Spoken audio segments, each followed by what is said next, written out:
국제질서 변화를 딱 한 문장으로 얘기를 하면 미국의 미국 패권이 쇠퇴하면서 언제 뭐 붕괴한다, 진짜 이럴 것인가 이런 것들은 제가 보기에는 우리가 전망하기는 좀 쉽지 않은 것 같고 굉장히 오래 걸릴 것이다. 그것도 할지라도. 그러나 어쨌든 중국이 부상을 하면서 대체로 보면 미중 간의 경쟁이 격화되는 그런 관계가 굉장히 오랫동안 지속이 되는데 그 속에서 대체로 보면 다중동맹 시대가 지속되지 않겠는가. 그러니까 우리가 이제 뭐 소다자주의라든지 개별 동맹에 의한 어떤 진영, 가치로 분리되는 이런 부분들이 나타날 것이다라고 보여집니다. 그리고 거기서 이제 주요하게 우리가 좀 생각해야 되는 게 인도나 브라질 같은 그런 나라들의 어떤 그걸 뭐라고 할까요? 중립, 실익 또는 뭐 스윙 스테이트 뭐 전략 뭐 이렇게 얘기를 하는데 옛날 우리 60년대 북한을 얘기할 때 등거리 외교, 미국과 중국 사이에서 어느 한쪽에 두지 않고 그때그때의 어떤 국익이나 실익을 위해서 움직이는 뭐 그런 것들이 지금 대체로 보면 각 개별 국가들이 트럼프 대통령이 등용자가 미국 우선주의로 얘기하듯이 각 나라들이 이제 국익을 내세우는 그런 시대로 가고 있다. 그게 대체적으로 지금 등장하는 전 세계로 등장하는 뭐 통상적으로는 M세대들이 가지고 있는 기본적인 공감대가 아니겠는가라고 하는 생각을 해봅니다. 대충 이건 앞서 다 말씀하셨기 때문에 넘어가겠습니다. 트럼프 2기 행정부 출범에서 가장 우려되는 것은 지금 우리나라 증시나 여러 가지에서 나타나듯이 한국 경제를 지탱하고 있는 이 반도체 부분하고 자동차 부분이 심각한 타격을 받을 수 있다라고 하는 측면. 그리고 전반적으로 지금 한국 경제가 어려운 상황에서 더 어려워질 가능성이 크다라고 하는 게 가장 큰 문제인 것 같습니다. 그리고 미국이 한국에 대해서 군사적으로나 또 다른 경제적인 그런 측면에서 요구하는 부분들이 과거보다 훨씬 더 거세질 가능성이 높기 때문에 그런 부분들이 한국의 어떤 경제적인 측면에서 보면 또 사회 구조적으로 굉장히 어려운 시기가 앞으로 전망이 된다 이렇게 볼 수 있을 것 같습니다. 그럼 이제 그런 생각을 해요. 우리가 이제 2만 불, 3만 불, 뭐 4만 불 시대를 얘기하는 속에서 그 중에서 1인당 주민이 예를 들면 5천 불이 빠진다. 그러면 굉장히 고통스럽게 느낄 거라고 생각합니다. 근데 우리가 통상적으로 우리가 통계청에서 발표하듯이 북한의 1인당 GNP를 1000불이라고 했을 때 그 1000불에서 1500, 2000을 가면 북쪽 내부적으로는 굉장히 많은 성장을 했다라고 생각할 것 같아요. 이 느끼는 이 체감 온도가 굉장히 다를 수 있다라고 하는 걸 우리가 좀 생각해야 됩니다. 그러니까 북한이 전반적으로 국가 전략을 전환하는 데 있어서 가장 큰 틀의 어떤 변화라고 하는 것은 자신들의 기본적인 목표를 어떻게든지 경제 성장을 해야 된다. 왜냐면 그걸 구체적으로 예를 들자면 뭐 1인당 지금 우리가 통계적으로 했을 때 5,000불로 되어 있는데 이거를 앞으로 10년, 15년 내에 5,000불 수준으로 올리겠다. 라고 하면 이게 제일 큰 경제적인 목표라는 거죠. 이걸 하기 위해서 평화적인 한반도 국제적인 환경이 필요하고 자신들이 뭐 여러 가지 해야 될 국제적인 스탠드에 맞게끔 반영해야 될 문제 이런 것들을 다 기본적으로 다 했다는 거죠. 그거를 김정은 집권 1기 시기에는 가장 중요한 한반도의 어떤 평화적 환경을 하기 위해서 미국과의 관계 정상화를 통해서 이루겠다라고 하는 부분으로 일관된 한 10년 정도를 지켜왔는데 이게 이제 하노이 회담에서 깨지면서 이제 북이 얘기하는 게 이제 미국이나 한국의 지도자의 개인과 정부를 분리해서 대응하겠다. 예전에는 트럼프 대통령이나 아니면 문재인 대통령하고의 개인적인 친서 주고받고 이런 관계를 통해서 이게 진행이 될 거라고 하는 생각을 했는데 지나고 보니 그건 그거고 이게 한국 정부나 미국 정부가 그렇게 간단하게 움직이는 그런 게 아닙니다. 대통령 뭐 혼자서 되는 문제가 아니다라고. 그랬을 때 북이 지금 가는 방향은 결국 이제는 미국과의 관계라고 하는 것은 상수가 아닌 조금 도둑 변수로 두고 그럼 어떻게 할 것인가라고 하는 부분을 이제 이런 생각을 판단을 했는데 어떻게 할 것인가라고 하는 데서 돌파구를 열어준 것이 결국 러시아의 관계. 결국 러시아 우크라이나 전쟁 과정 속에서 러시아가 손을 내밀면서 그런 부분에서 탈출구를 찾은 것이 아닌가라고 하는 생각이 돼요. 뭐 참고적으로 이제 북중 관계 이런 부분 뭐 좋다 이렇게 얘기했는데 북은 90년 이후에는 확실히 중국하고는 거리감을 두는 게 기본 원칙이라고 저는 생각합니다. 그러니까 불가원, 불가금. 이제 다른 얘기를 하면 말로는 미국이 제1 위협국이라고 얘기하는데 미국은 태평양 바다 쫙 멀리 있고 중국은 국경을 접해 있기 때문에 제일 사실은 북이 자신들이 얘기하는 자주권이라고 하는 문제에서 가장 큰 위협국은 중국이다라고 하는 생각을 굉장히 가지고 있다고 하는 겁니다. 그런 부분에서 러시아는 그런 부분에서 중국하고는 또 다른 측면을 갖고 있기 때문에 러시아를 제일 선택해서 그런 방향으로 지금 모든 거를 진행하고 있다. 그러니까 우크라이나 전쟁에 북이 파견을 결정하는 과정 같은 경우도 그런 밑바탕이 깔려 있다고 봅니다. 뭐 이건 지난번에 했으니까 그러겠습니다. 김정은 위기에서 여러 가지 10년, 15년을 바라보는 여러 가지 전망들을 내세우고 있는데 저는 북이 내세우고 있는 것에 대해서 외형적으로는 한 80% 정도는 가능할 거라고 저는 생각합니다.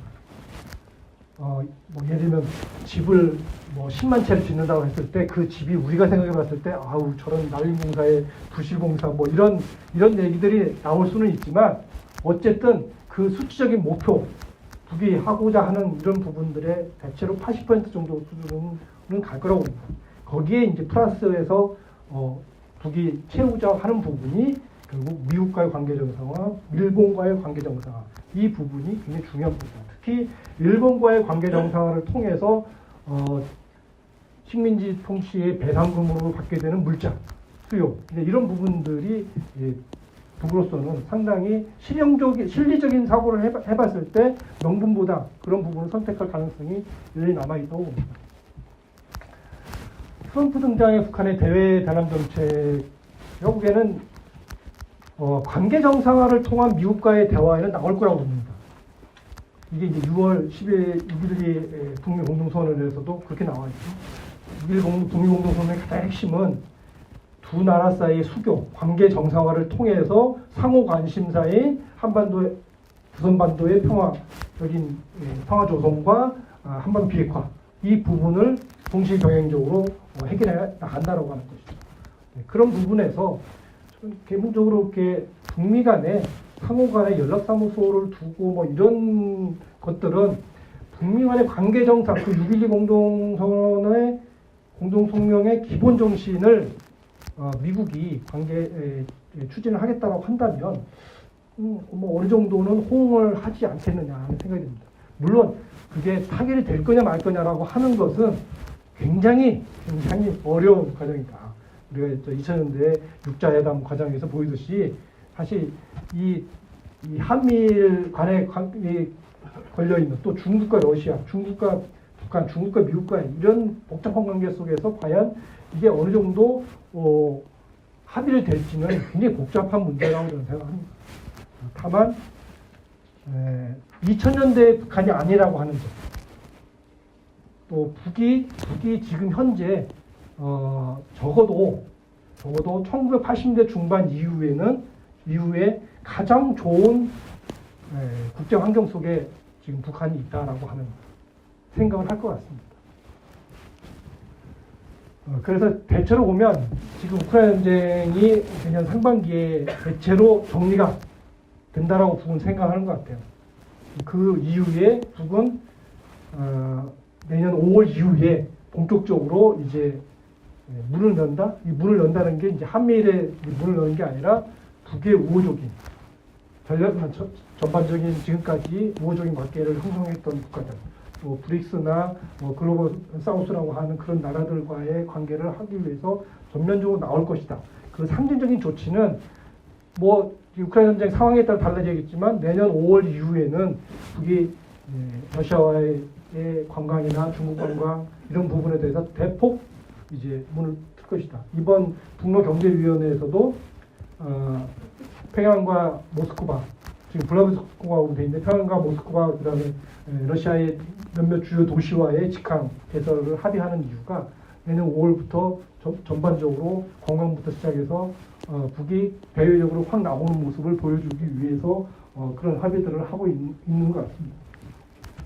대외정책 전망, 저는 북의 명분외교라고 하는 측면에서 보면 반제 자주 노선, 반제 계급 노선의 기초에서 전 거기에 호응하는 연대를 구성해야 된다라고 하는 그런 것을 내세우는 전통적으로 내세워서밖에 없는 그런 부분이고, 그러나 북한도 지금의 어떤 젊은 세대들, 3차 세대들 생각하는 것은 기본적으로 국익의 이익이 되는 실리 외교로 가야 된다라고 하는 생각이 기본적으로 지배적인 생각을 갖고 있다. 그런데 지금은 그런 부분들을 현실화시킬 수 있는 여러 조건들이 안 되기 때문에 전면에 이제 강경파들이 포진되어 있지만 대체로 그런 부분들은 언제든지 북중 내부에서 변화될 가능성이 있다고 봅니다. 내년부터 제일 우리가 주목해야 될 것은 북한과 러시아와의 정치, 경제, 군사, 교육, 문화, 관광 이런 차원의 이런 그 협력 관계가 과연 어느 수준까지 갈 것인가라고 하는 부분에 우리가 주목을 해야 된다고 봅니다. 우리가 생각하는 것보다는 훨씬 많이 저는 갈 거라고 봅니다. 그게 북한 스타일이라고 생각을 저는 하거든요. 지금까지 보여준 우리의 선택.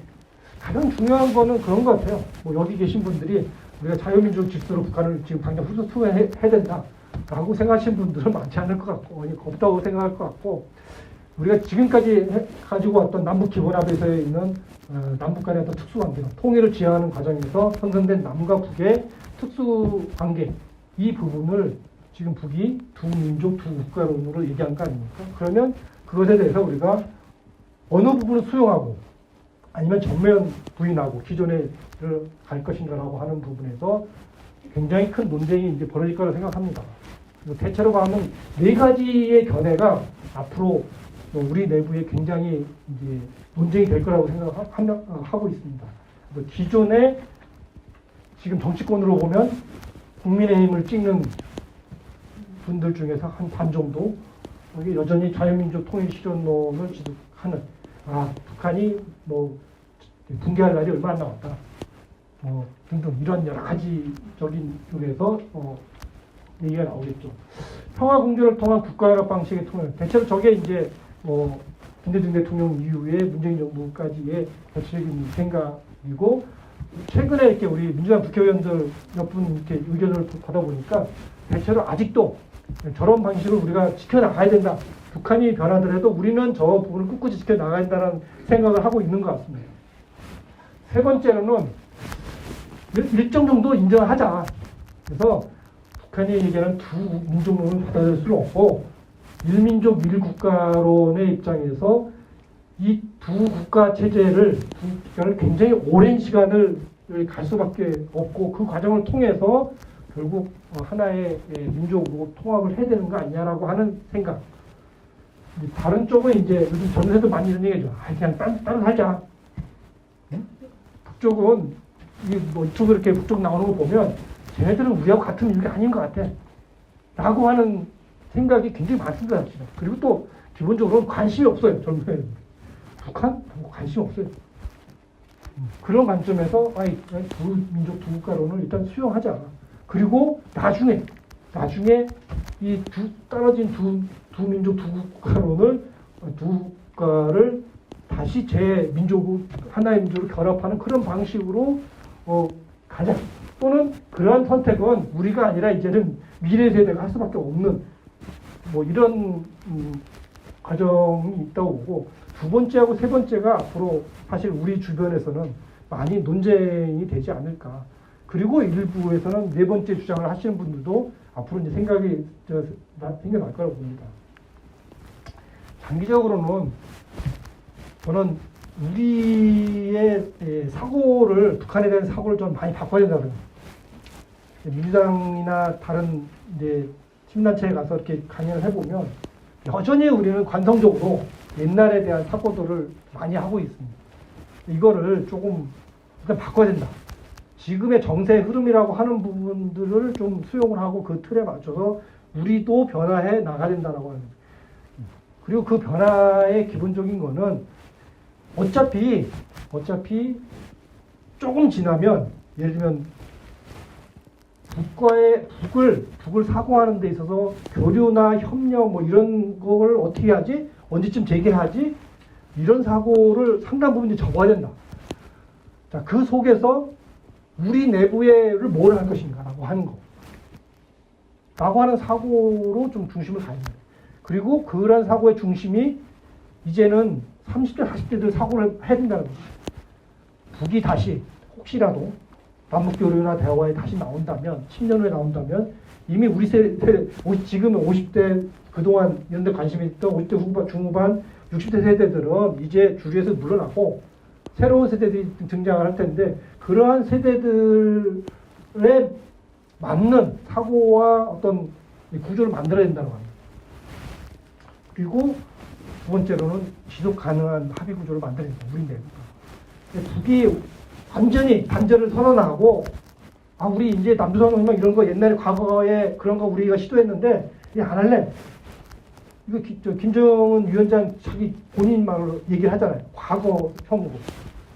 근데 이제 그런 거 하지 말고 따로 자기 안의 문제를 신경 쓰면서 살자. 왜냐면 북의 생각으로 얘기하자면, 우리 이제 경제, 당신들이 요청한, 뭐, 많이 얘기했던 인민들 먹어 살리는 문제에 올인할게.